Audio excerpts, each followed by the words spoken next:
ఎండ వేసి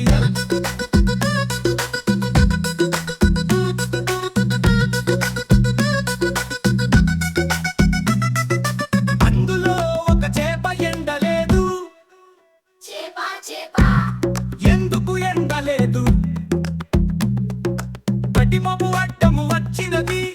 కటిమొబా ఎందుకు అడ్డము వచ్చినావు? ఆవు నన్ను మేయలేదు.